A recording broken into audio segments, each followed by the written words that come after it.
សូមក្រាបថ្វាយបង្គំព្រះថេរានុថេរៈគ្រប់ព្រះអង្គសូមគោរពសម្ដេចទ្រង់ឯកឧត្តមលោកជំទាវអស់លោកស្រីបងប្អូនអ្នកសារព័ត៌មានក៏ដូចជាជនរួមជាតិទាំងក្នុងនិងក្រៅប្រទេសជាទីគោរពនិងជាទីមេត្រីបាទថ្ងៃនេះក្រុមការងារអ្នកនាំពាក្យរបស់យើងចូលខ្លួនសាជាថ្មីដើម្បី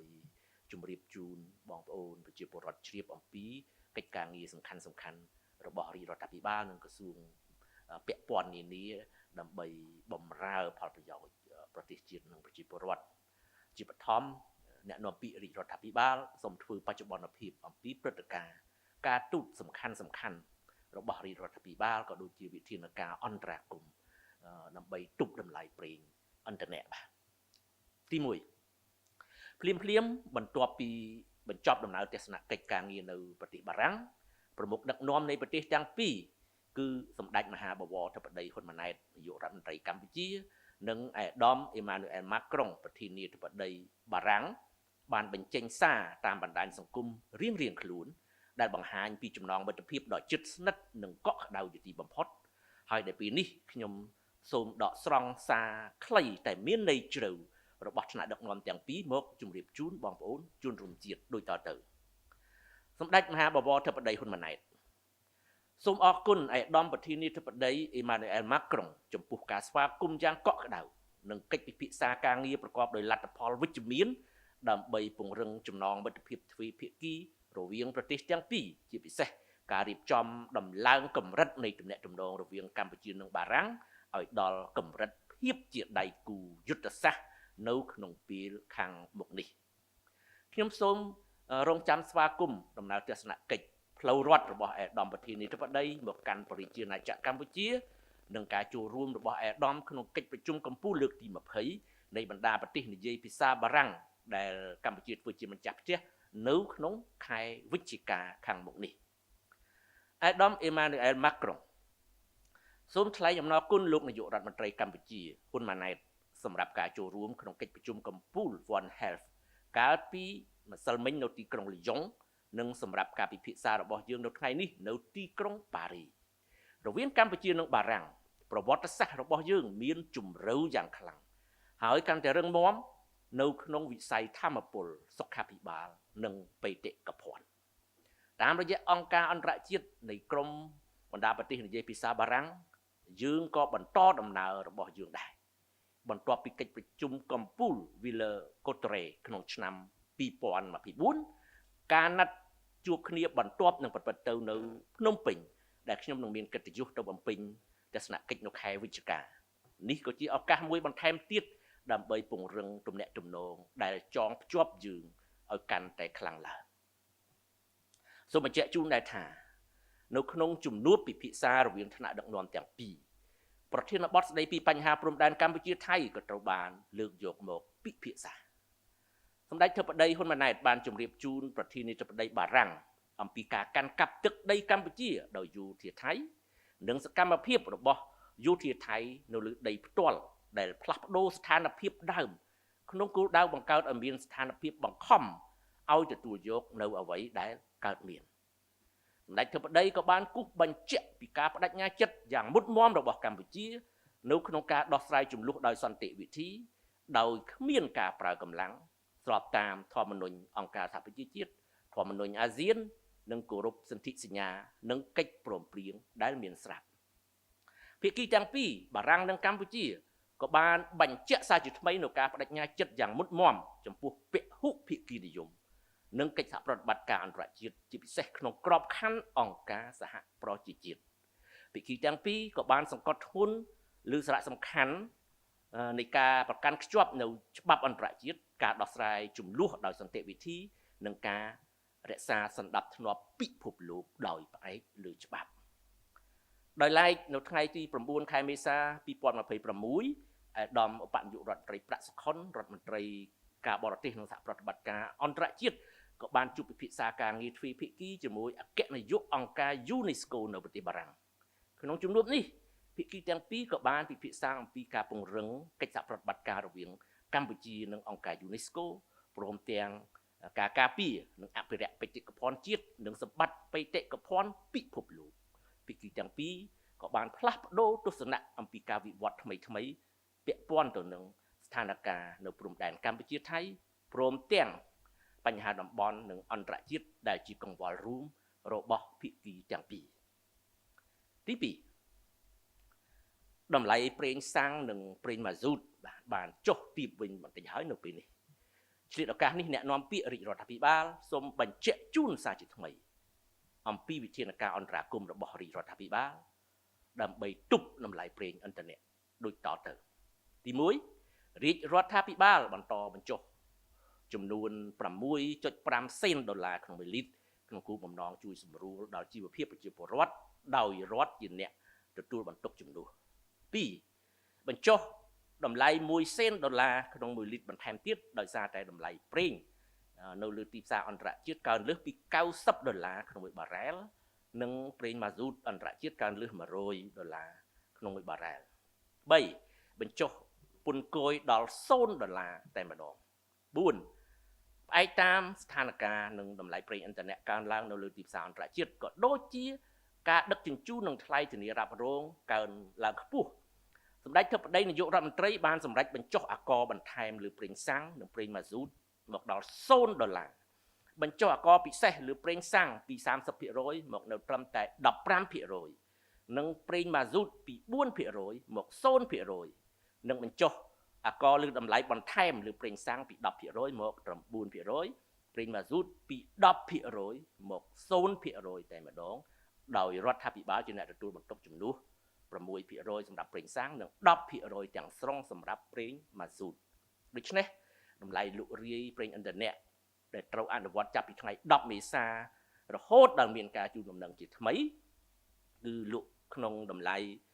5,200 រៀលក្នុង1លីត្រសម្រាប់ប្រេងសាំងធម្មតានិង 6,900 រៀលក្នុង1លីត្រសម្រាប់ប្រេងម៉ាស៊ូតព័ត៌មានទី3ក្រសួងការបរទេសនិងសហប្រតិបត្តិការអន្តរជាតិ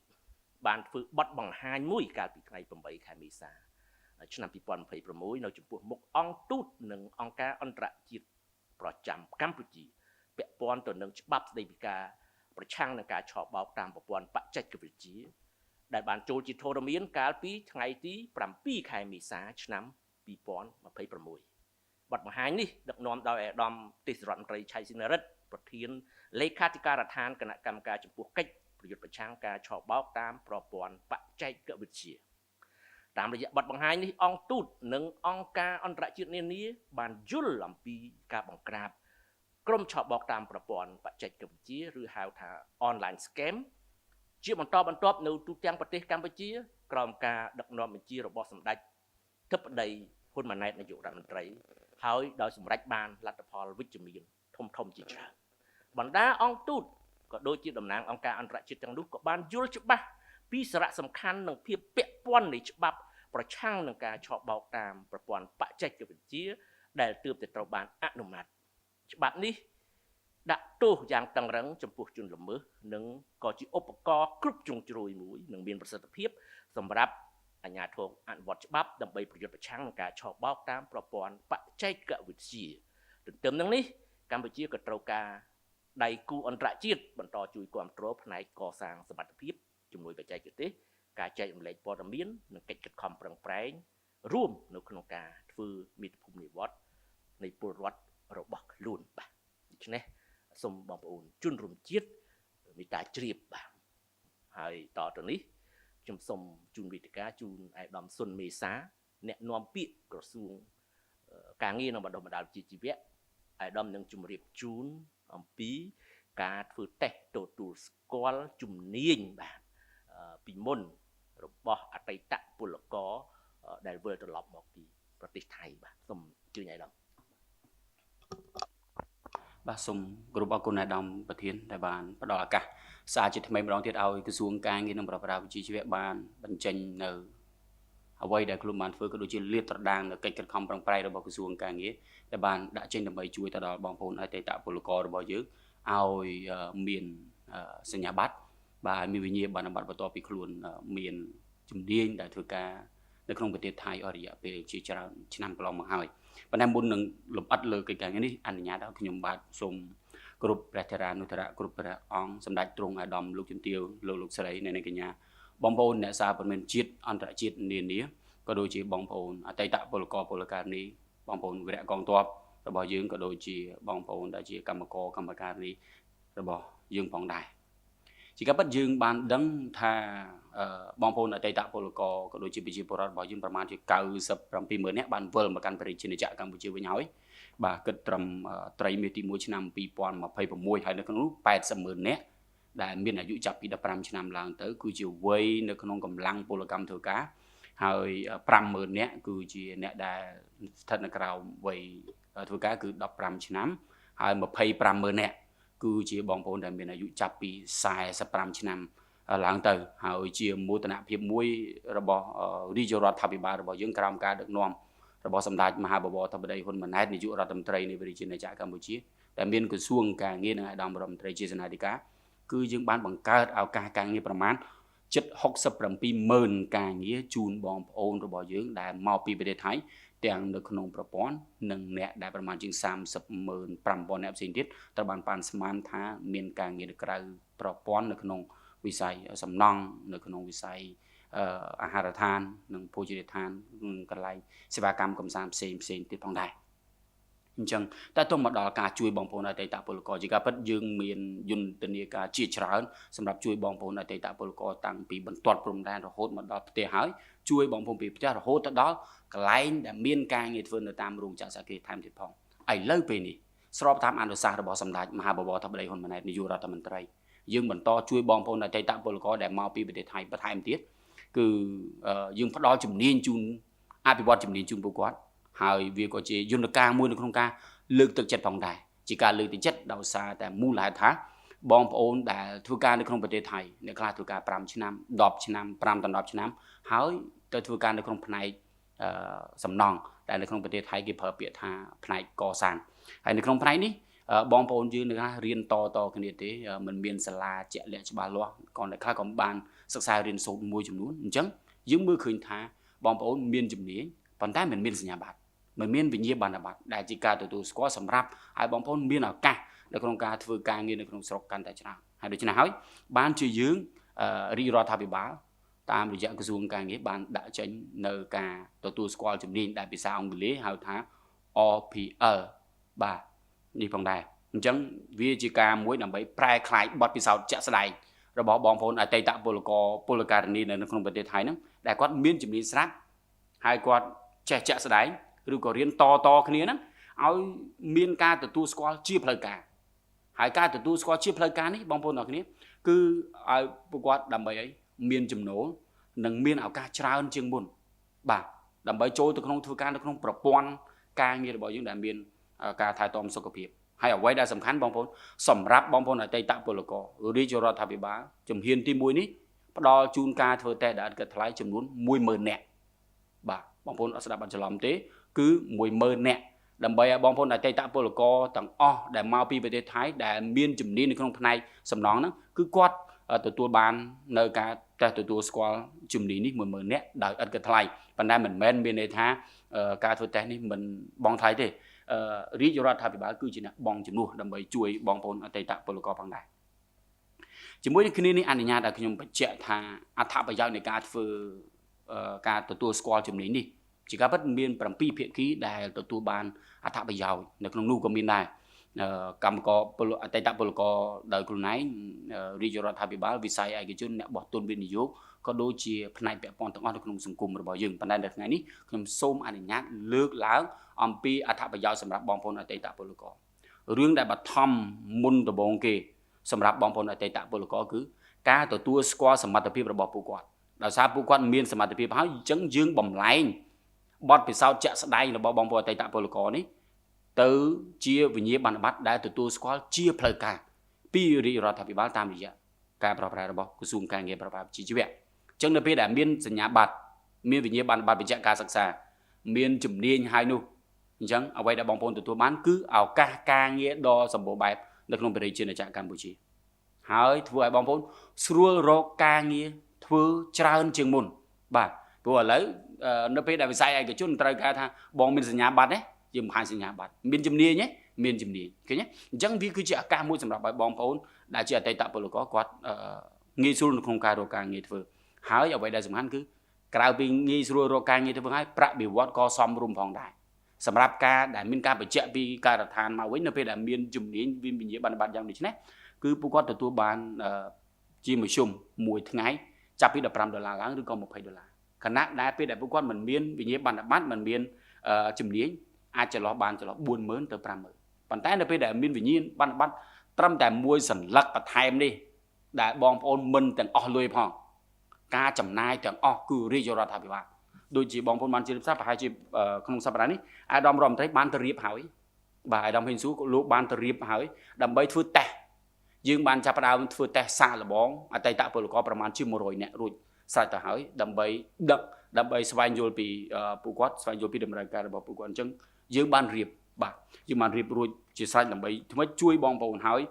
ការរៀបរបស់យើងនោះទៀតសោតបងប្អូនទាំងអស់គ្នាគឺនៅក្នុងវិស័យសំណង់នៅក្នុងវិស័យសំណង់មិនមែនមានជំនាញតែមួយទេបាទនៅក្នុងវិស័យសំណង់បាទអនុញ្ញាតឲ្យខ្ញុំបញ្ជាក់ថានៅក្នុងវិស័យសំណង់នេះមានការងារដូចជាការងារកំបោរភាសាបច្ចេកទេសគេហៅការងារកំបោរគឺបើយើងនិយាយភាសាសាមញ្ញថារៀបឥដ្ឋបាទរៀបឥដ្ឋបូកឥដ្ឋអីនេះបាទនេះគឺជាសកម្មភាពដែលអាដាមរដ្ឋមន្ត្រីលោកចោះទៅមើលហើយកន្លែងដែលបងប្អូនយើងគាត់ធ្វើតេស្តតែម្ដងបាទហើយនៅសាលារបស់យើងគឺឲ្យអនុវត្តជាក់ស្ដែងដើម្បីធានាគុណភាពសម្រាប់វិស័យឯកជនតើនៅពេលដែលមានការទទួលស្គាល់ជំនាញពីរាជរដ្ឋាភិបាលតើពួកគាត់ពិតជាមានជំនាញសមត្ថភាពដែលពិតប្រាកដដែរឬទេនេះគឺជាអ្វីដែលរាជរដ្ឋាភិបាលយើងកម្មការដឹកនាំរបស់សម្ដេចនាយករដ្ឋមន្ត្រីលោកធ្វើជាក់ស្ដែងដើម្បីពង្រឹងផលិតភាពរបស់បងប្អូនទាំងគ្នាអញ្ចឹងការងារកបោចេញពីការងារកបោគឺការងារការ៉ូរៀបឥដ្ឋការ៉ូបាទហើយក្រៅពីការនោះការងារការ៉ូគឺមានដែរគឺការងារដំឡើងពុម្ពបាទដំឡើងក្តារពុម្ពហើយការងារបដាញបំពង់ទឹកនៅក្នុងអាគារក៏ដូចជាការងារបដាញអគ្គិសនីបាទការងារបដាញអគ្គិសនីក៏ជាការងារមួយក្នុងចំណោមដែលការងារដែលយើងមើលឃើញថាបងប្អូនអតីតពលករដែលត្រឡប់មកពីប្រទេសថៃពួកគាត់ទៅធ្វើការនឹងច្រើនជាងគេហើយដូច្នេះហើយបានជាយើងជ្រើសរើសសម្រាប់យកវិស័យសំណង់គឺជាវិស័យអាទិភាពបាទហើយក្រៅពីហ្នឹងគឺការងារបំពង់ទឹកហើយការងារបដាញអគ្គិសនីអញ្ចឹងមួយទៀតគឺការងាររន្ទាបាទគឺការងារដែលរៀបសម្រាប់ទៅធ្វើអគារខ្ពស់អញ្ចឹងនេះជាការងារដែលយើងបានធ្វើដែលបានដាក់ឲ្យបងប្អូនទាំងគ្នាហើយបន្ថែមពីនេះគឺមានមួយទៀតដែរគឺការងារសរសៃដែកបាទរៀបសរសៃដែកការងារចងតើពេលដែលមានអគារចន្លោះអគារសំទោសសរ4ម៉ែត្រតើគេដាក់កងនឹងរបៀបម៉េចកម្រិតណានេះគឺជាអ្វីដែលយើងធ្វើដែលលំអិតមែនទែនដើម្បីធានាគុណភាពជូនទៅដល់វិស័យឯកជនហើយនឹងការដឹងជាក់លាក់ច្បាស់លាស់របស់បងប្អូនដែលជាអតីតពលករហើយជំនាញទី8ចុងក្រោយគឺការងារផ្សារអគ្គិសនីបាទផ្សារដែកបាទនិយាយភាសាសាមញ្ញបាទផ្សារដែកតភ្ជាប់ដែកឡាក់ជាដើមបាទនេះគឺជាការងារដែលជំនាញ8ដែលយើងបានធ្វើបាទអញ្ចឹងយើងមានជំនាញ8តើយើងមានមជ្ឈមណ្ឌលទទួលស្គាល់នឹងប្រមាណបាទសម្រាប់នៅពេលបច្ចុប្បន្នមាន9នៅពេលបច្ចុប្បន្ននៅទូទាំងប្រទេសមាន9មាន4នៅរាជធានីភ្នំពេញបាទហើយមាន5នៅតាមបណ្ដាខេត្តអញ្ចឹងអនុញ្ញាតឲ្យខ្ញុំសូមរៀបរាប់ថាវិទ្យាស្ថានដែលនៅទាំង4នោះគឺទី1វិទ្យាស្ថានពហុបច្ចេកទេសកម្ពុជាបងប្អូនអាចស្គាល់សាលាការ៉េជាងស្គាល់ឈ្មោះវិទ្យាស្ថានជាតិពហុបច្ចេកទេសគឺសាលានៅកប់ស្រូវហៅដែលបងប្អូនយើងតែងតែហៅថាសាលាការ៉េឬក៏សាលាកប់ស្រូវនៅតាមបណ្ដោយមហាវិទ្យាល័យឈ្នះហើយទី2វិទ្យាស្ថានជាតិប្រវត្តិបច្ចេកទេស NTTI នៅ TVET Park របស់យើងនៅជិតវត្តទឹកថ្លាទី3វិទ្យាស្ថានពហុបច្ចេកទេសព្រះកុសមៈក៏ស្ថិតនៅក្នុងTVET Park របស់យើងនៅក្នុងវត្តទឹកថ្លាផងដែរហើយមួយទៀតគឺវិទ្យាស្ថានបច្ចេកទេសឧស្សាហកម្ម ITI ក៏ជាវិទ្យាស្ថានដែលផ្ដល់នៅការទទួលស្គាល់ជំនាញទៅដល់បងប្អូនអតីតពលករផងដែរមួយទៀតគឺនៅខេត្តសៀមរាបគឺវិទ្យាស្ថានជាតិពហុបច្ចេកទេសអង្គរហើយទី6គឺវិទ្យាស្ថានពហុបច្ចេកទេសភូមិភាគដែលជួស្វាយរៀងនិងទី7គឺវិទ្យាស្ថានបច្ចេកវិទ្យាប្រចាំខេត្តបាត់ដំបងទី8វិទ្យាស្ថានពហុបច្ចេកទេសខេត្តបន្ទាយមានជ័យនិងទី9ចុងក្រោយគឺវិទ្យាស្ថានពហុបច្ចេកទេសភូមិភាគដែលជួសែនខេត្តតាកែវផងដែរអញ្ចឹងយើងដឹងជំនាញយើងដឹងសាលាឥឡូវនេះថាតើចោះឈ្មោះរបៀបម៉េចបាទនីតិវិធីចោះឈ្មោះរបៀបម៉េចត្រូវការឯកសារខ្លះអញ្ចឹងអនុញ្ញាតឲ្យខ្ញុំរំលេចលើរឿងនេះគឺបើនិយាយពីឯកសារវិញក្រសួងការងារសូមបញ្ជាក់ជូនបងប្អូនតាំងពីដើមមកតាំងពីកន្លែងពេលដែលរកការងារធ្វើមក គឺសម្រួលមែនតើចោះមកដល់ការងារចោះឈ្មោះនេះសម្រាប់ការធ្វើតេស្តនេះទៀតក៏សម្រួលផងដែរឯកសារសម្គាល់ដែលបងប្អូនមានបើសិនបើបងប្អូនមានអត្តញ្ញាណប័ណ្ណសូមបងប្អូនយកអត្តញ្ញាណប័ណ្ណប៉ុន្តែបើអត់មានអត្តញ្ញាណប័ណ្ណទេសូមបងប្អូនយក passport អត់ passport យកភៅគ្រួសារអត់សភៅគ្រួសារយកសភៅស្នាក់នៅអត់សភៅស្នាក់នៅបងប្អូនយកសម្បត្តិកំណើតបាទហើយសម្បត្តិកំណើតនេះបើសិនបើយើងដឹងថាពេលដែលបងប្អូនត្រឡប់មកពីប្រទេសថៃមួយចំនួនបងប្អូនបាត់ឯកសារឬក៏គេមិនឲ្យឯកសារបងប្អូនឬក៏បញ្ហាផ្សេងលក្ខណៈជាដើមអញ្ចឹងបងប្អូនយកតែសម្បត្តិកំណើតមួយដែលបងប្អូនអាចបញ្ជាក់ជាមួយនឹងលោកពូមេឃុំបងមេឃុំអ៊ំមេឃុំគាត់ផ្ដល់ជូនបងប្អូនត្រឹមតែរយៈពេល15នាទីទៅកន្លះម៉ោងតែប៉ុណ្ណោះហើយទី2គឺបានពលករទៅធ្វើការនៅក្រៅប្រទេសបាទបានពលករទៅធ្វើការនៅក្រៅប្រទេសហើយបើសិនបើបាននឹងអត់មានទៀតបងប្អូនឲ្យអាជ្ញាធរមូលដ្ឋានសរសេរលិខិតមួយបញ្ជាក់ថាបងប្អូនពិតជាអតីតពលករមែនបាទពីព្រោះយើងចង់ឧទ្ទិសនេះគឺទៅដល់បងប្អូនអតីតពលករដើម្បីគាត់ទទួលបានប្រយោជន៍ចេញពីរាជរដ្ឋាភិបាលផ្ទាល់តែម្ដងហើយទី3គឺរូបថត 4x6 3សន្លឹកដែលបច្ចុប្បន្នភាពបាទហើយបើចោះឈ្មោះរឹតតែពីស្រួលបាទបងប្អូនអាចអញ្ជើញទៅសាលាដែលខ្ញុំបានរៀបរាប់ខាងដើម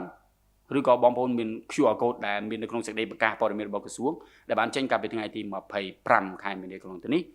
ហើយបើសិនបើបងប្អូនមិនចាំបងប្អូនខ្ជិលធ្វើដំណើរមិនចង់ធ្វើដំណើរឆ្ងាយកាន់តែទូរស័ព្ទមួយបងប្អូនកុំភ្លេចចុច1297បាទលេខបងប្អូនត្រូវចាំលេខ4ហ្នឹងគឺលេខ1297បាទហើយប្រាប់ថាខ្ញុំអតីតពលករខ្ញុំចង់ចោះឈ្មោះនៅក្នុងការធ្វើតេស្តហើយបងប្អូនប្រាប់ទីតាំងបងប្អូនធ្វើទីតាំងនៅទីតាំងណាបាទនៅខេត្តណាឬនៅរាជធានីភ្នំពេញនៅកន្លែងណាដែលនៅជិតបងប្អូនបំផុតដែលយើងបានដាក់ចេញបាទហើយអញ្ចឹងយើងបានប្រកាសតាំងពីថ្ងៃទី25មកហើយអញ្ចឹងអាការនេះគឺចង់បញ្ជាក់ទៅបងប្អូនថាយើងនឹងធ្វើតេស្តនៅថ្ងៃទី24ខែមេសាក្រោយចូលឆ្នាំប៉ុន្តែបងប្អូនអាចចោះឈ្មោះចាប់តាំងពីពេលឥឡូវនេះទៅពូលគឺតាំងពីថ្ងៃទី25តាំងពីយើងប្រកាសដំបូងមកម្លេះអញ្ចឹងបងប្អូនបើតាមរយៈនេះបងប្អូនអាចដឹងឮហើយបងប្អូនអាចអញ្ជើញទៅចោះឈ្មោះបានហើយការធ្វើតេស្តនេះគឺយើងធ្វើតែនៅសុក្រសៅរ៍អាទិត្យបងប្អូនអាចអញ្ជើញទៅបានបងប្អូនចង់ធ្វើតេស្តបងប្អូនរវល់ព្រឹកបងប្អូនអាចអញ្ជើញធ្វើតេស្តពេលថ្ងៃបងប្អូនរវល់ថ្ងៃបងប្អូនអាចអញ្ជើញធ្វើតេស្តពេលព្រឹកបាទហើយបើបងប្អូនរវល់ទាំងព្រឹកទាំងថ្ងៃបងប្អូនសូមអញ្ជើញទៅធ្វើតេស្តពេលយប់បាទគឺចាប់ពីម៉ោង5កន្លះដល់ម៉ោង8កន្លះក្រសួងការងារគឺរែកគ្រប់បត់បែនជូនបងប្អូនផ្ទាល់តែម្ដងបាទឲ្យធ្វើការថ្ងៃសៅរ៍ធ្វើតេស្តថ្ងៃសៅរ៍អាទិត្យបាទឬក៏ថ្ងៃសុក្រនិងថ្ងៃសុក្រហើយពេលវេលារបស់យើងគឺបត់បែនមែនទេចង់បញ្ជាក់ជូនបងប្អូនទាំងគ្នាដើម្បីធ្វើយ៉ាងម៉េចគឺបង្ហាញអំពីការយកចិត្តទុកដាក់ជូនបងប្អូនទាំងគ្នាប៉ុន្តែយ៉ាងណាក៏ដោយខ្ញុំអនុញ្ញាតសូមជម្រាបជូនថាការធ្វើតេស្តទទួលស្គាល់ជំនាញដែលភាសាអង់គ្លេសហៅថា RPL ឬក៏យើងអាចនិយាយជាភាសាពេញថា Recognition of Prior Learning នេះគឺប្រវត្តិវាមែនតើយើងកម្ពុជាយើងចាប់ផ្ដើមធ្វើតេស្តទទួលស្គាល់ជំនាញតាំងពីឆ្នាំ1998បាទតាំងពីឆ្នាំ1998មកម្លេះបាទប៉ុន្តែគ្រាន់តែប្រើប្រាស់ក្នុងទម្រង់ឈ្មោះផ្សេងគ្នាតែប៉ុណ្ណោះហើយក៏យើងបានធ្វើជាបន្តបន្ទាប់រហូតមកដល់ឆ្នាំ2019ដែលយើងមានការបញ្ជាក់ថាធ្វើការទទួលស្គាល់ជំនាញដោយ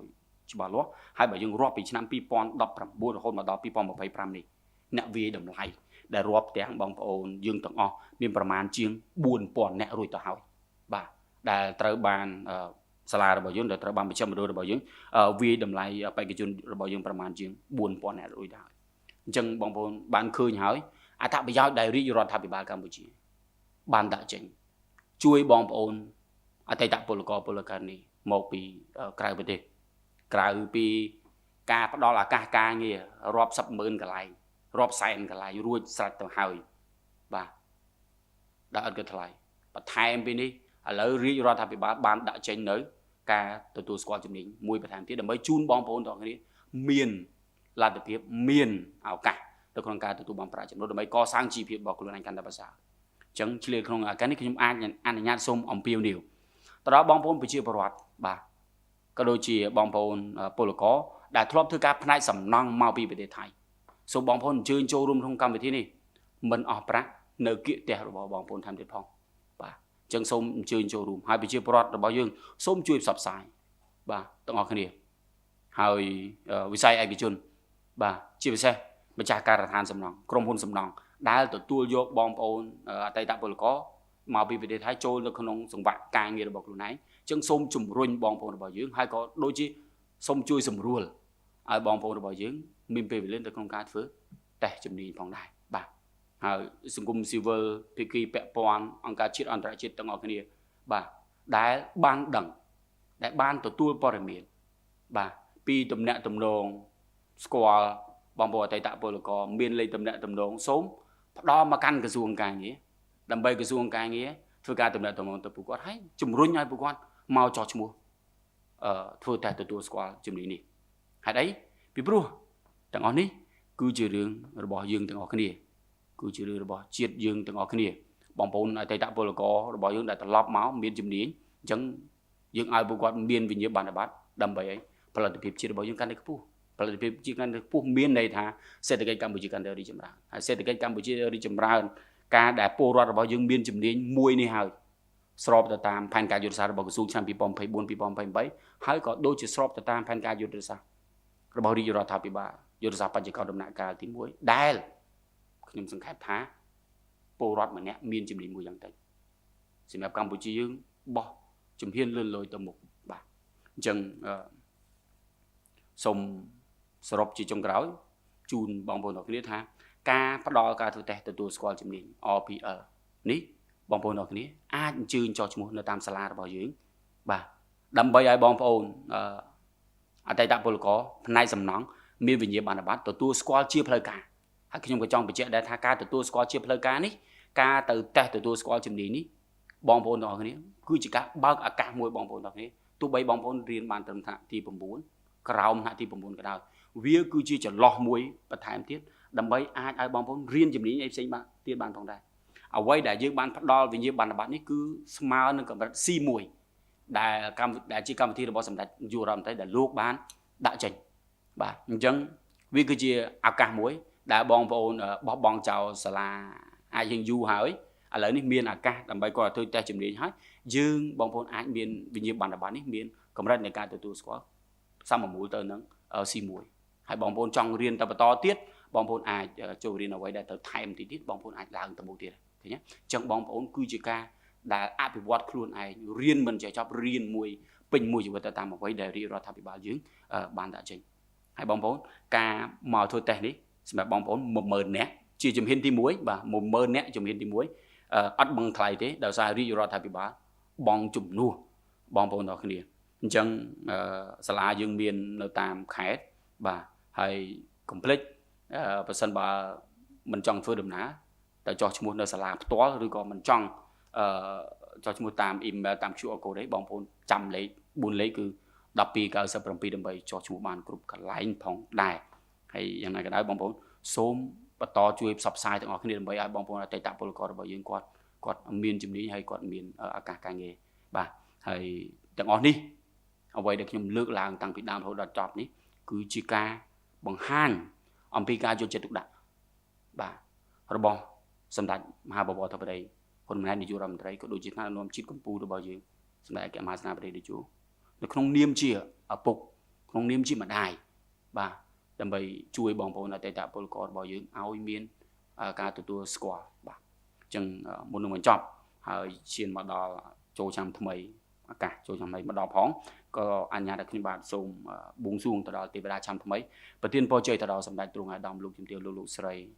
បាទទាំងអស់បងប្អូនអ្នកសារព័ត៌មានមានវត្តមាននៅទីនេះបងប្អូនអតីតពលករបងប្អូនវីរៈកងទ័ពជនភេសកក៏ដូចជាកម្មករកម្មការិនីអាជួបប្រទេសតែពុទ្ធពរទាំង4ប្រការអាយុវណ្ណៈសុខភាពលក្ខកំបីគ្លៀងគ្លៀនបាទសូមអរគុណនិងសូមគោរពអរគុណ